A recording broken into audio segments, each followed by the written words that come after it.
Hi guys and welcome back to the Mighty Blues. My name is of course Cameron and welcome back today to another live stream. Hope you all are well. We have got another live latest news update, daily update, whatever you want to call it. You can give it any name you like, it doesn't really matter. We're going to talk about Jordan Pickford today and a report that he has entered talks with Everton over a new contract. Finally, some positive news regarding an important Everton player potentially staying at the football club as opposed to leaving the football club. We've obviously got updates on Richarlison's potential move to Tottenham Hotspur. There's been quite some significant advancements since we last spoke yesterday in regards to that situation. And we're also going to talk about the potential takeover of Everton Football Club as well. It's been quite a busy 24 hours in regards to Everton news. We've obviously had a lot about Richarlison and it's becoming quite clear now that he is likely to leave the football club. Don't get me wrong, nothing is done. And as of time of recording, Everton haven't accepted the bid from Tottenham. But in regards to Richarlison and, you know, him wanting to move and agreeing personal terms and contractual terms with Tottenham, that all seems to be in place. So it does seemingly appear that we're just awaiting a bid to be accepted by Everton, and then I'm sure that move will be done within a matter of hours. And by you know, reading a lot of the reports that we've seen over the last day or so, it seems like Everton and Tottenham are in advanced negotiations regarding a bid. So it's not like Everton are saying no, he's 100% not going, go away. It's just a case of however much they want to pay and basically how that deal will be structured. So we'll get into that in a little bit more detail as well. And like I said, some important information regarding the takeover. To be honest with you, when I planned this live stream earlier on this afternoon, I thought all I'd be doing was talking about the takeover. I knew we'd have a little bit of an update on Richarlison, but I thought the majority of this video would be sat down and talking about, you know, the takeover and the new information that we've been given today and that we've read today in the likes of the Liverpool Echo and other publications. I think Matt Law from The Telegraph, who's been quite consistent with the reports and tweets and stuff about the potential takeover, he's reported another couple of things today as well. So loads and loads and loads to get into tonight. It is late again. The reason it's late again is because I figured that last night we got a lot of interaction. We done quite well in terms of the numbers, the people watching live, the people who watched after the live stream, loads of live comments. And I know it's a little bit late, and I know some people will, you know, not want to watch it this time and they'll be wanting to go to bed and settle down and stuff, but I figured everyone's at the tea, everyone's settled, a little bit of late night chat, why not, eh? Why not that? And the fact that something seems to be happening every 2 minutes, so I haven't really found the time to sit here and you know, keep myself up to date and do the stream. So let's get into it anyway. Let's talk about Richarlison first, because as I said in regards to this situation yesterday, I think I said it a couple of days ago as well, and I'll say it again. If Richarlison is going to leave Everton Football Club, which it seems at the moment is the case, then for me, this needs to be done sooner rather than later for a number of reasons. Obviously, we know the financial year officially ends tomorrow for Everton, and in order for Richarlison's sale to go on this year's books, and the money we receive for Richarlison to be recorded on this year's books, which would be a massive, massive help. He would have to leave the football club officially tomorrow, or Everton will have had to accept a bid, I think, officially tomorrow. If it goes beyond tomorrow, then it is on next year's books, and obviously the books for this year don't look anywhere near as good as they would if we had 50-odd, 60-odd million pounds injection into them. But it's not only that. It's also a couple of other reasons, one of them being that we all know it's happening, so putting it off for another day or two or week or two or whatever is only putting off the inevitable upset and, you know, fume as to when this deal's announced. I mean, if you're on Twitter and you've been on Twitter over the last couple of hours or so, it's like being at a funeral at the moment. And I can't really say anything because I've put a little bit of a tweet up as well, and I've spoke about it a couple of times tonight, but it is like being at a funeral. It's like when you go to a funeral and you haven't seen people in ages and you're just going around going, oh, sad this and it's awful. Everybody just seems to be dejected. Everybody seems to be flat. And that's because I think today has been the first day that everybody's really come to the realisation, right, okay, this is happening. And that's because of a lot of the information that we've got, which we'll talk about in a second. So that is a big reason.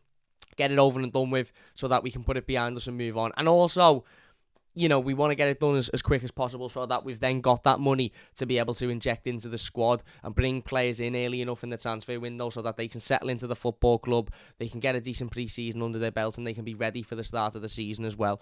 Try and do some business early on, and that's obviously very difficult at the moment because of our financial situation, but if we can get that money in for Richarlison, then we can do the business earlier and we're not sitting here in the final week of the transfer window, you know, needing another midfielder or another attacker or whatever, which we probably will be anyway because that's typically how Everton do business. But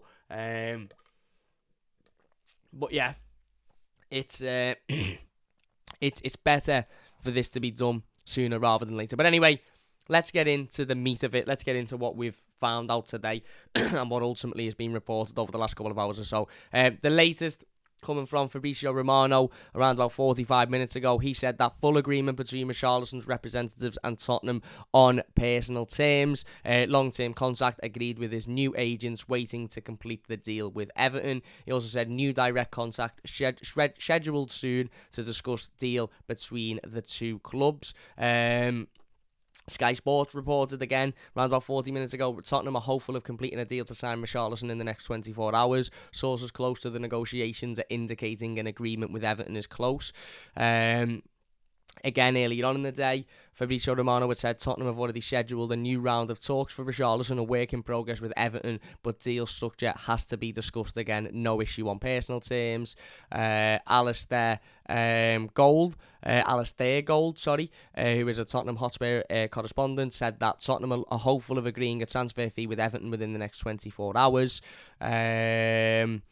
And yeah, that's pretty much where we were up to. Matt Law reported earlier in the day that Richarlison wants to join Tottenham. He also reported that Spurs could bring Everton's £50 million plus asking fee for Richarlison down by writing off add-ons they agreed as part of Delhi's free transfer. Everton are due to pay Spurs $10 million once he has made 20 appearances, as well as other performance-related add-ons, which obviously we knew about. And Matt Law also reported that Tottenham are growing in confidence that they can sign a deal to sign Richarlison. Spurs have tried to tempt Everton into taking players like Steven Bergwijn and Lucas Moura as part of the deal, as well as Everton's interest in signing Harry Winks on loan. And that's pretty much where we're up to.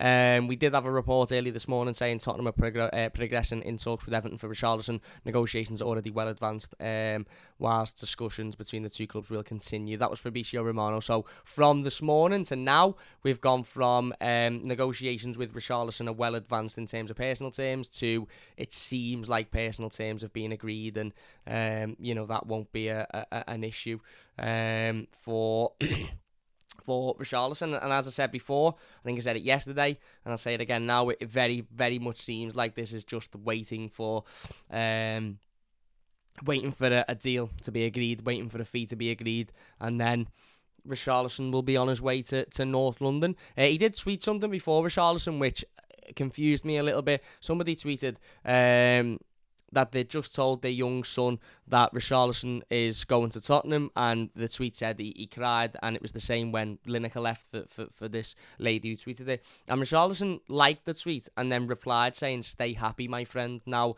I've seen a couple of people saying, that means he's staying because he said stay happy. If anything, it means I'm getting off, but I don't want to be seen as a knobhead, so I apologise that I'm causing upset, but please stay happy. Listen, we spoke about this last night, and I said that this is an inevitability at the moment, isn't it? We all knew that he was likely to leave this summer, but no matter how what you know, and no matter how ready you think you are for something, until it actually happens, you don't really know how you're going to react, how you're going to feel, how you're going to, what the general consensus is going to be. If you'd have said to 90% of Evertonians at the end of the season, right, Richarlison's going to leave this summer because he wants Champions League football. I think the majority of us would have gone, yeah, a sort of, that I expected that. But then when it actually happens and when you're days away, hours away from it actually, becoming a thing and the realisation starts to settle in, that's when the sort of, I think the upset starts to settle in and the anger for me, because I am angry about this situation. I'm really, really, really fucked off about this situation, to be perfectly honest with you. And not because I'm frustrated with Richarlison. Paul says, let's be clear about this. Richarlison is forcing the move. Everton do not want to sell. I don't think it's necessarily a case of forcing the move. I do think Richarlison wants to leave. I agree with you there. I think Richarlison absolutely wants this move. But this is what's causing the anger and the frustration within me. I'm not frustrated with Richarlison. In fact, I hold nothing against him. I wish him the very best of luck in the future. I've said before, and I will say again, whether it's about Richarlison, whether it's about Dominic Calvert-Lewin, whether it's about Romelu Lukaku, once you leave Everton Football Club, I'm not interested. That door's closed. I focus on Everton, and that's it. So I wish him the very, very best of luck. I won't be keeping up with their results. I won't be hoping they win every week. I won't be hoping he wins Golden Boot because he's gone now. However, I appreciate that what he's done for us in the last 4 years has been fantastic, and he is up there with the likes of Tim Cahill in terms of the hearts of Evertonians, because ultimately he's given us 4 years of hard work, of graft, of passion, commitment, desire, goals, scoring goals as well. Okay, last season he come good towards the end of the season, but for 3 out of his 4 seasons he's been absolutely fantastic. He saved us last season with some big goals in big moments, some big performances in big moments, and he's ultimately come in for a South American lad who had no previous connection to Everton Football Club before the day he signed for this club 4 years ago. He has really, really, really embodied what it means to be an Evertonian, and he has understood what we want and what we demand as a fan base, and he's put that out on the pitch week in, week out.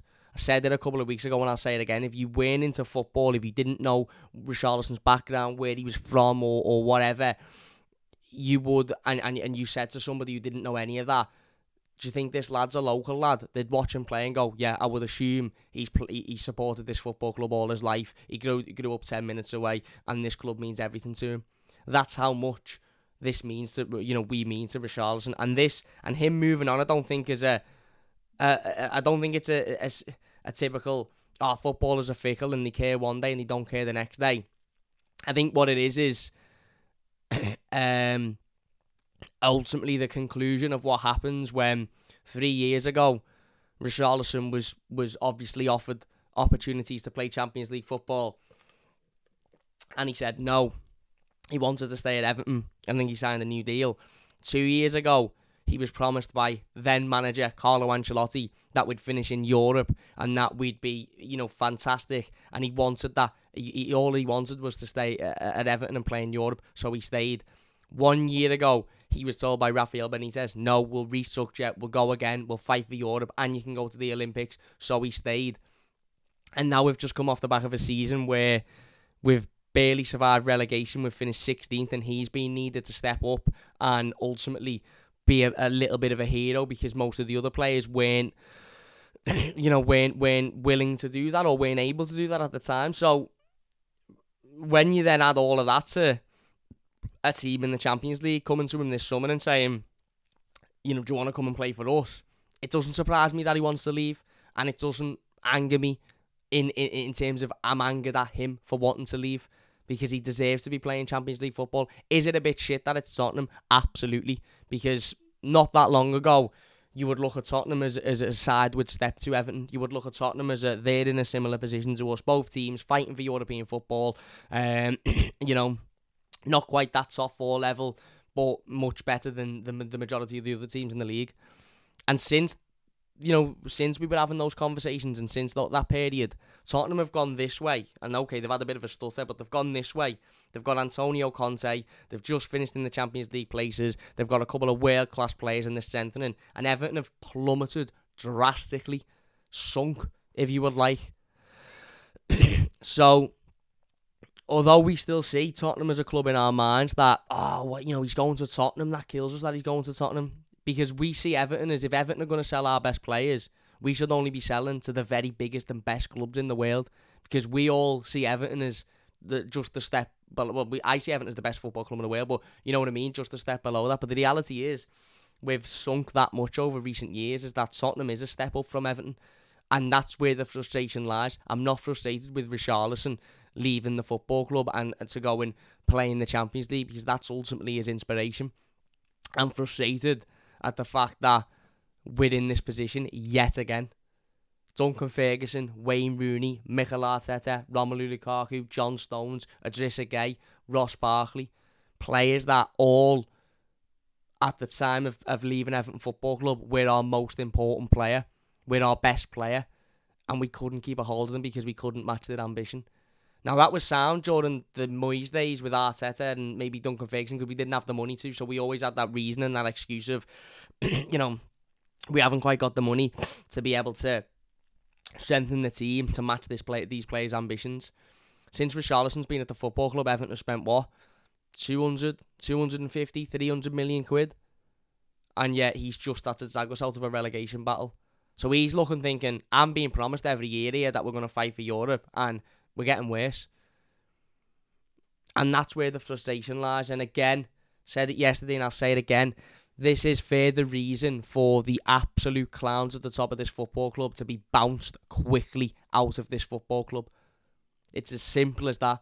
And we're going to talk about the potential takeover in just a moment. But if there is to be a potential takeover, and whether it be Peter Kenyon's consortium or whether it be somebody else, the first thing they need to do is clear out that board from top to fucking bottom. Lampard can stay, Thelwell can stay because they've only just come into the football club and obviously they deserve a fair chance. Everybody else on that board, I would bounce and give them their P45 quicker than you could say the word, get me a coffee from the coffee machine. I would absolutely bounce them out the club, because the reason we're in this position is because of them. This is like somebody setting a house on fire and then wanting credit for trying to put the fire out. The people who have caused the problems are trying to solve the problems.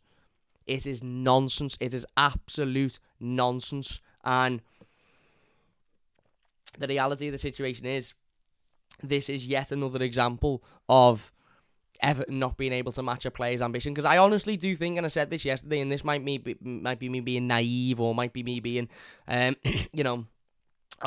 would say that you're an Evertonian. I think if Everton were playing Europa League football this next season, I don't think Richarlison would have left.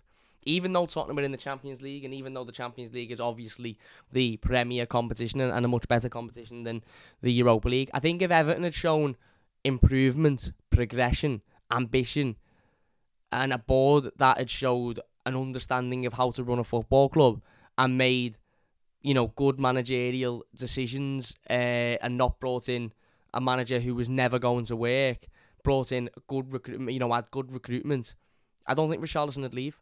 I don't think he was desperate to leave. I think it was a case of him probably thinking, you'd only get a short career, and I want to go and play in the Champions League. I want to go and play at the top of football, and I can't see Everton being there anytime soon. And that's what's sad about it.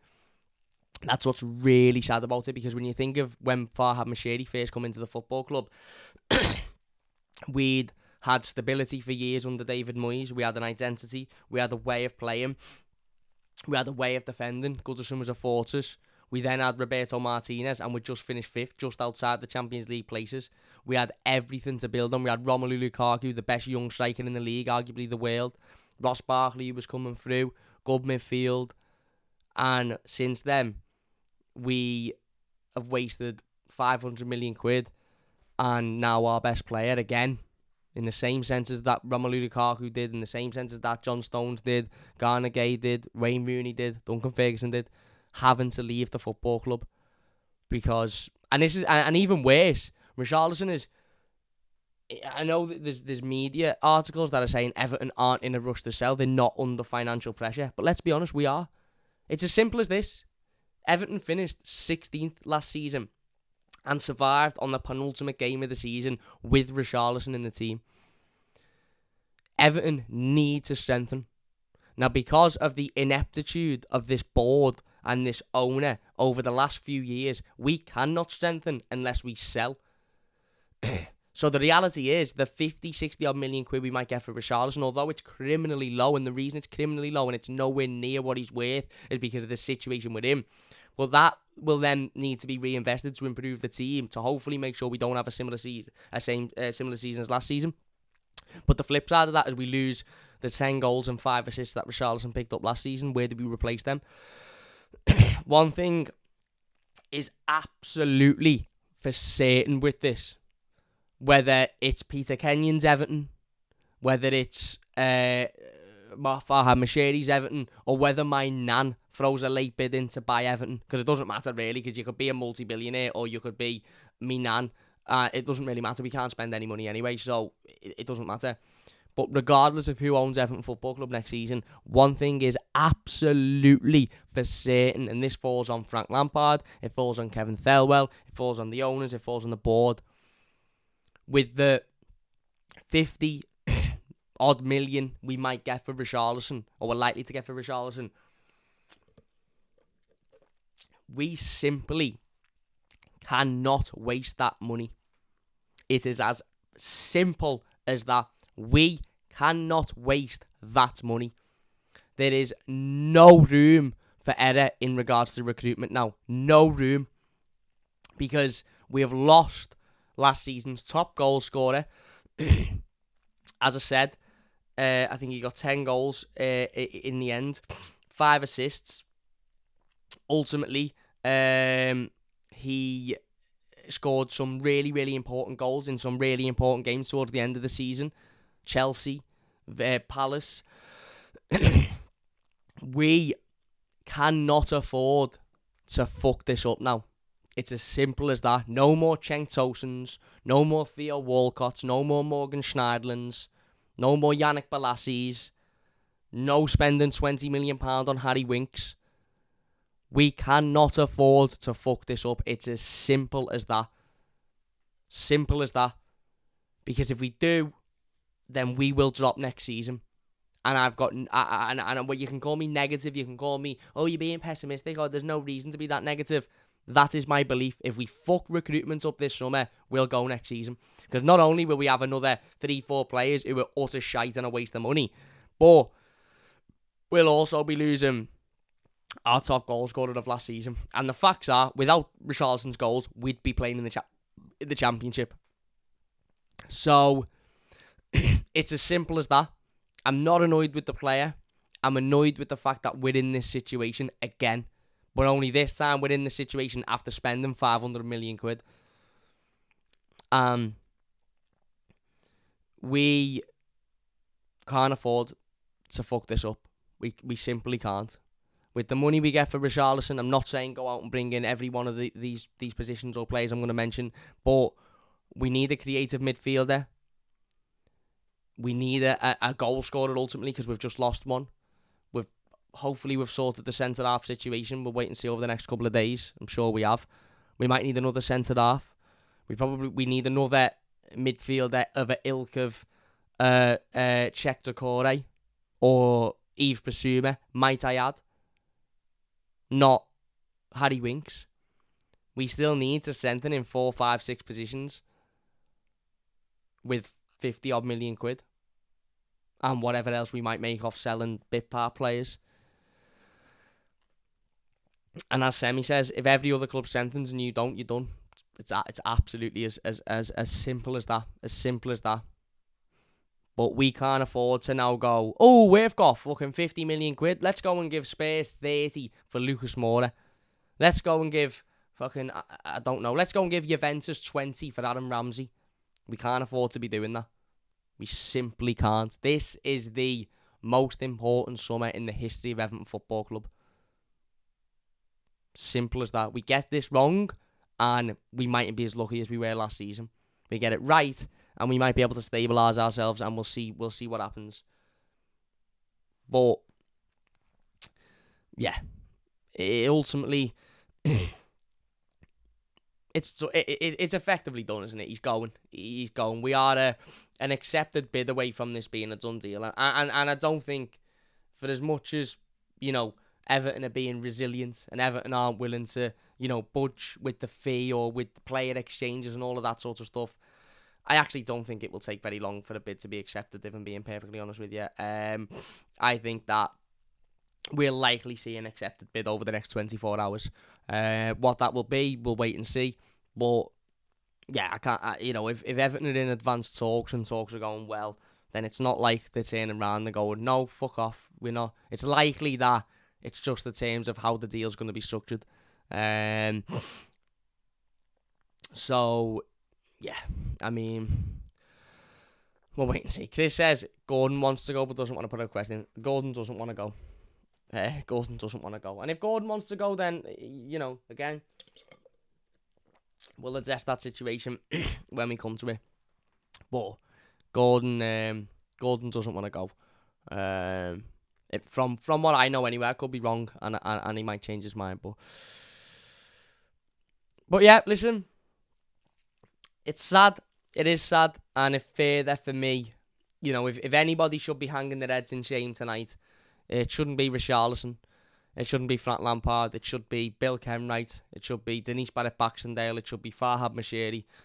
It should be the people that run this football club that have now lost another, not only young player with, still the potential to improve, and not only a goal scorer and assist that contributes in the Premier League, but a lad that, loves this football club, showed he loved this football club, cares, fights, wears his heart on the sleeve, shows that passion, shows that determination that you very rarely get from, players coming in the football club from, foreign countries and stuff. You very rarely get that understanding, but he does. He understands it, and all as I can say is I wish him the very best, and I hope it turns out like Stephen Pienaar, where he's back at Everton in a couple of years before we leave Goodison.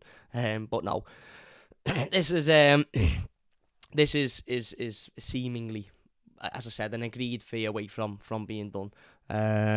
When it is confirmed, or when we do have more of an update, when the fee is agreed, we'll obviously be back live talking about it. So don't forget to subscribe if you haven't already. We are aiming to hit 7,000 subscribers now. If we could get anywhere near close to that before we go to America, that would be unbelievable. But yeah, there you go. David says, a tasty yet calorific, underwhelming, healthy, nutritional diet. Not really sure what that's referring to, mate. BDB says, finally able to watch the live after work, 5 p.m. Eastern Time in St. Pete, Florida.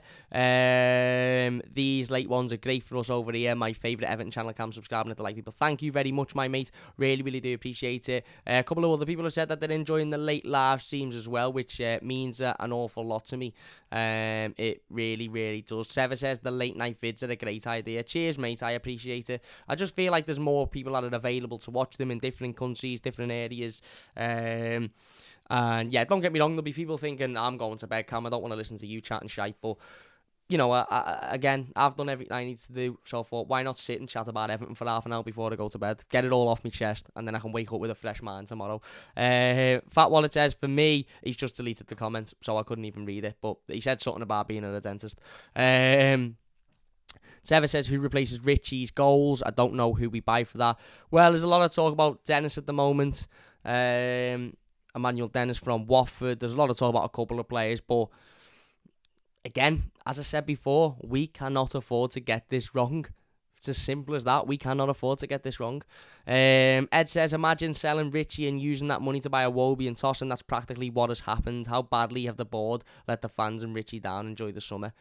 The board have let us down enough to be able to say to them right now, you all have to go. As I said, they should be sitting there tonight looking at this going, not going, oh, we've made 50 million off Richarlison, we're going to be able to spend that on this player, that player. They should be looking at it going, we should never have been in a situation here. Because as I said, and you can call me wrong, and you can say I'm wrong, and I might be biased, but I firmly believe that had this football club have been ran a little bit better, had showed a little bit more ambition on the pitch, had a structure, had a good recruitment policy, and were even in the Conference League, I don't think Richarlison would be wanting to go anywhere.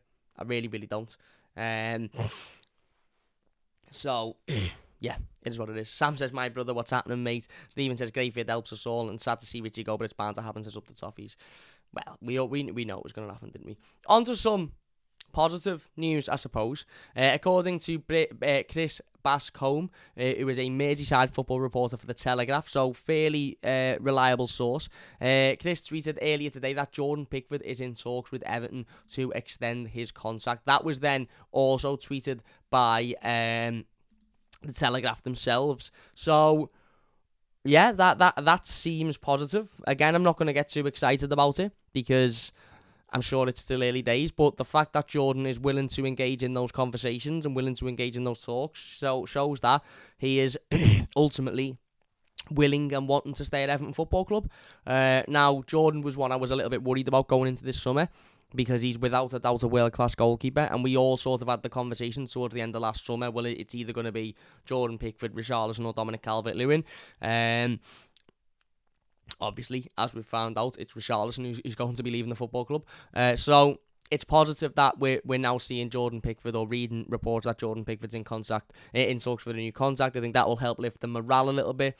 I think that will help lift the mood, and also ultimately puts the club in a better situation, because if he was to leave, then he's under a new contract. So I'm sure there'll be if there is certain clauses in there, there'll be for a spectacular amount of money, and just being of a new contract anyway adds much more value to his price. But if he's to stay, then obviously he stays for the next couple of years, and I actually think he will stay at the football club. I don't think he's in any real rush to leave, and that's brilliant, because ultimately if we were to lose Jordan, it would be extremely difficult to replace him because of how good of a goalkeeper he is. He's absolutely quality, and ultimately we sit here and talk about Richarlison saving Everton last season and his goals in important games and this, that and the other, but in the same games, Chelsea, Palace, and various other games, Jordan Pickford very much won Everton those games with some spectacular saves. There's the save from Aspilicueta comes to mind. That was saved, that one save of the season. So we sit here and we talk about Richarlison's goals saving Everton last season and all of that, but a lot of Jordan Pickford's performances saved Everton, and without Jordan Pickford, we'd be playing in the Championship now. So, he's probably equally as important. He won't get the credit for that because he's a goalkeeper and not a striker, and he's not scoring goals, but his importance to Everton, and certainly Everton last season, was there for everybody to see, and it is obviously massively positive that those talks have begun. Whether or not they go anywhere, we will wait and see, but it's certainly a positive step. Certainly a positive step into Jordan Pickford staying at the football club. As I said, the more we find out on that, the more we hear on that, we'll report. But as of now, according to the Telegraph, Jordan Pickford is in talks with Everton over a new deal, which is a little bit of positive news to, I suppose, put up against and counteract the inevitable departure of 99% of Evertonians' favourite player. But as I said, it's important to understand the importance of Jordan Pickford. We sit here and we talk about the grief of Richarlison leaving and how important he is, but without Jordan, we'd be in the same places where we would be without Richarlison. So, he's important. There's obviously a massive question now about whether or not Jordan Pickford should be the Everton captain, under the assumption that Seamus Coleman will be playing an awful lot less next season than what he has this season, because that assumption would be that Nathan Patterson will be starting a lot more, which is less of an assumption and more of a hope, really, and more of a he needs to start, because he's the player we've brought in to replace Seamus Coleman. Under that thought, obviously Everton will be in need of a new. I know Seamus Coleman will remain the club captain and will remain the captain when he's on the pitch, but a new consistent member of the team that will take up that role when Seamus isn't on the pitch. And there's not many there that I think you could argue, against Jordan Pickford with, because he's, I suppose, the only real negative is being a goalkeeper, and goalkeepers notoriously aren't really captains of teams, and because they're not on the pitch, or they're not up and down the pitch, and they're not everywhere, it can be a little bit difficult. But Tottenham's captain is a goalkeeper, or certainly was a goalkeeper. I don't know if he's still the captain, or whether it's Harry Kane now. And yeah, I would have absolutely no issue with Jordan Pickford being Everton's captain. I think he's probably the best player in the team in terms of his performance in his position, especially if Richarlison is to leave. And yeah, he's vocal. Seems a leader. He's improved drastically over the last 18 months. And maybe that will be part of his new contract. I doubt it, but maybe that will be part of his new contract. So there you go. Jordan Pickford is in talks for a new Everton deal. As I said, it seems like it's still early days on that one, but we'll wait and see what happens, and we'll keep everybody up to date. Everton also announced earlier today that they will play Blackpool in a pre-season friendly at Broomfield Road on Sunday, the 24th of July, 3 p.m. kickoff in preparation for the 2022-2023 Premier League season. That is a couple of days after I return from the States, so a couple of days after our game against Minnesota in Minneapolis. And yeah, again, it's a local team. Actually, be good to get down to that one. I'm gonna look at trying to get some tickets together for that one. If there's any mods in the chat, by the way, Philip, can you get rid of all of these mad sex bot things that are putting inappropriate shite everywhere when we're trying to grieve about losing Richarlison? Not losing Richarlison, you know what I mean. Yeah, be a decent game. Obviously, again, a tough task for Everton. Good chance to get up there and ultimately go and watch Everton away from home as well if you haven't been able to do that. And yeah, local team, 45 minutes down the motorway, and just another game to get the fitness up. Hopefully it'll be a game where we see a couple of new signings, a couple of new players. We might even be under new ownership by then, judging off what we're going to read out in a moment. But yeah, again, there's not really much to say about it, is it? We're playing Blackpool in a pre-season friendly. Sound great. Let's get down there and get on the Pepsi Max with our blue smoke. Because why not? Why not? If anybody from Blackpool Pleasure Beach is listening, obviously we're not going to do that. But I will be coming down and getting on the Pepsi Max. Anyway, let's get on to some of the takeover talk then, because that was actually the main topic of discussion for this live stream before Richarlison decided to put a tweet out and before Fabrizio Romano decided to ruin all of our nights. We've had quite some significant updates regarding the takeover over the last few hours or so. Liverpool Echo reported most recently that any deal to purchase Everton will be 100% equity and there will be no debt used, and the kind of leveraged buyout that was seen at Burnley last year by ALK Capital won't be seen at Goodison Park. We also heard earlier on in the day, according to Matt Lord again, Everton are viewed as the flagship acquisition for the Kaminsky family as they plan to make a portfolio of sports clubs, media rights and entertainment businesses under the recently found Cam Sports LLC organisation. Matt Law also said an outline price in excess of 500 million has been agreed in principle for the sale of Everton to the Peter Kenyon-led American consortium. The Kaminsky family hope to complete the takeover by the 21st of July, which is when Everton will be in Minnesota. I believe the Kaminsky family are based in Minnesota. Matt Law then said the consortium have promised there will be funds made available within the FFP guidelines for Frank Lampard to spend and are keen to push the takeover through in time to have a proper summer transfer window. The Kaminsky family, bankrolling the takeover bid for Everton, are aiming to have reached an agreement to buy the club by the time Everton arrive in their hometown of Minneapolis on July the 21st. So, yeah, that's where we are now with the takeover. It's very hard to sort of look at this takeover now, or certainly look at the reports that we're getting around it and not believe that this is going to happen. I actually do believe that Everton will be taken over. Now, I'm still not excited about it, because if you watched our live stream last week, I quite openly said I'm refusing to get excited about this because I was over the moon when Farhad Mashiri took over, and bearing in mind that we had an identity at that point, we had a way of playing, we'd just finished outside the top four, and it was very much a case of, you know, with a bit of investment, and this is what it was like throughout my childhood supporting Everton under David Moyes. It was always with a bit of money, with a bit of investment, with a bit of backing, you know, we'll undoubtedly be a top 4 team consistently. We'll undoubtedly be winning trophies. We'll undoubtedly be challenging in the Champions League, because that was what we were always made to believe. And to be fair, there was a structure in place at the time for that to be done, and then all of a sudden we got money, and in the 6 years, we've wasted a ridiculous amount of it, and we've just had our worst season in a lifetime, in a generation, sorry. So I'm refusing to get excited about any new potential takeover, in a sense of that we'll all of a sudden become an unbelievable, unstoppable force, because I don't think that's quite possible in this day and age with the rules that are in place. It was possible when Machedi took over, because there was only really Chelsea and Man City that had the spending power that we did, and we decided to waste it all. Now you've got Newcastle, the majority of other Premier League clubs have also got money to spend whenever and wherever they want it, because of the TV licenses and all of that sort of stuff that have skyrocketed since Machedi took over at the club. But it seems like a decision has been made in regards to Farhad Machedi. I don't think this would have been as far down the line as it is if Farhad Machedi wasn't wanting to sell.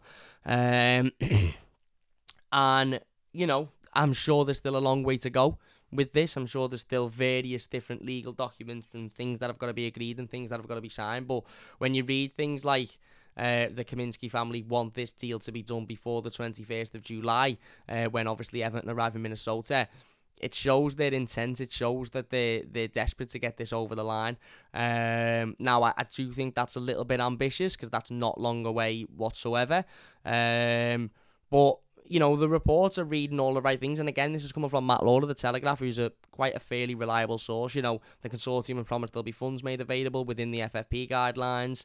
An outside price in excess of 500 million has been agreed in principle for the sale of Everton, which is, again, it's clear this is what Farhad Machedi wants. Now, he wants to sell a football club, otherwise he wouldn't be agreeing deals in principle. Whether it will be to Peter Kenyon's consortium, we will wait and see, because there's nothing yet in writing, of course.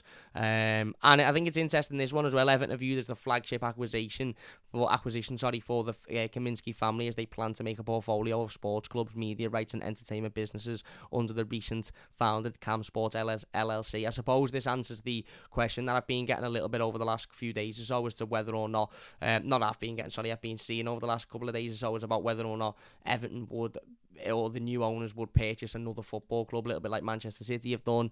I think of a couple of other football clubs in England have done it as well, where their owners own more than one football club, and they basically use the football club almost like as not a feeder, but as an opportunity to send players out on loan there, or bring talent through in those countries. Basically just an empire, rather than just a sole football club. Now, to my knowledge, I don't think the Kaminsky family have got any prior experience in owning a football club, and obviously a flagship enterprise or empire, whatever it was named, is something that you can't just turn around and go, I want to get that done.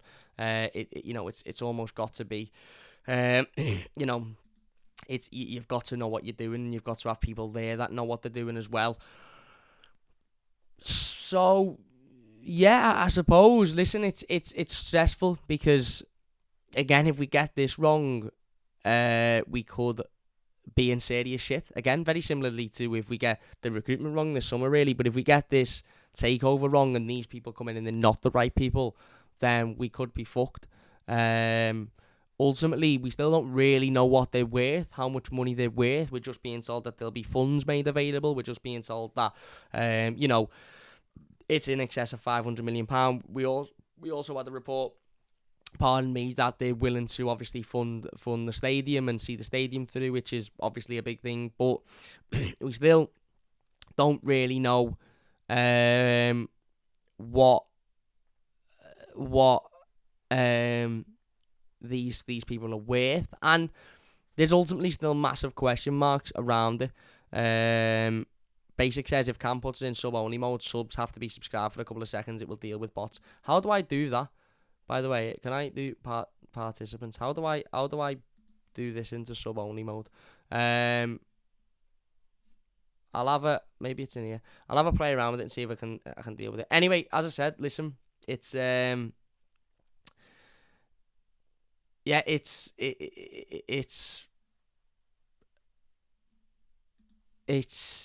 it's a little bit, we're still a little bit in the dark with it, I think, at the moment, to be honest with you, because it's still a little bit, it seems like it's far down the line, and it seems like there's a lot happening, but there's a lot happening without any real sort of knowing of what's happening, if that makes sense. Now, we don't know, well, I certainly don't know very much about the Kaminsky family, or I know Peter Kenyon obviously has got,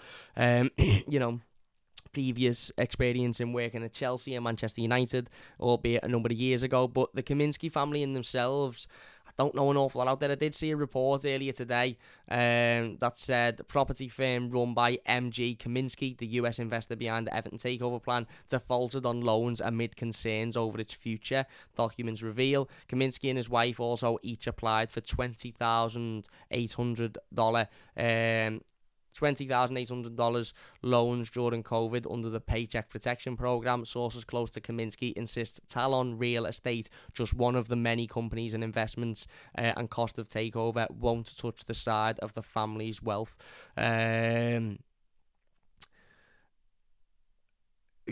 So that's Martin Ziegler, who basically doesn't like Everton.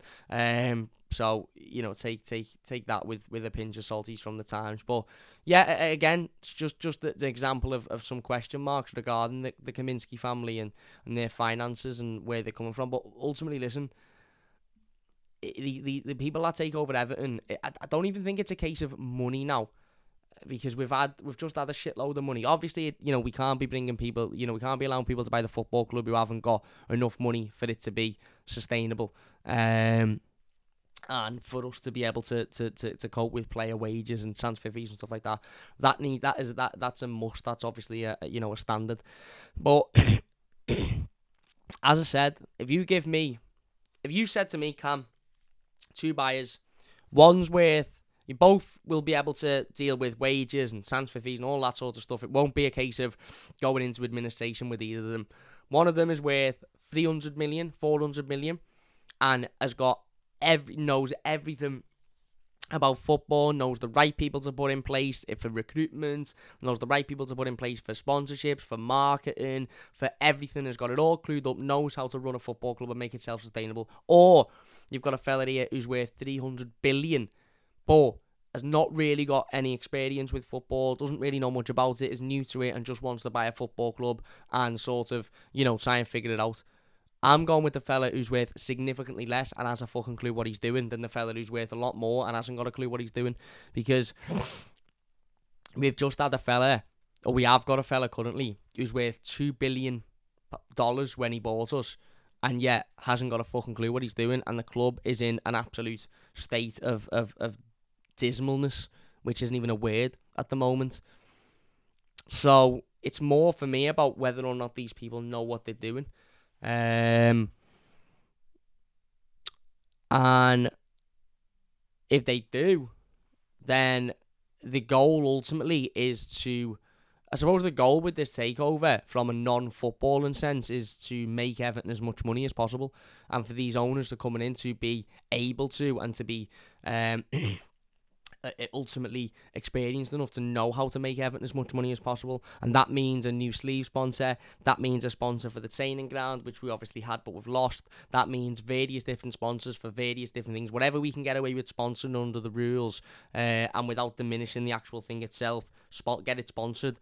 Putting the right people in place to do the marketing, to do various different things to make sure that Everton are at some point in the future self-sustainable, and that we're making our own money, so that we're not in positions where we're having to sell our best players for significantly lower than what they're worth. And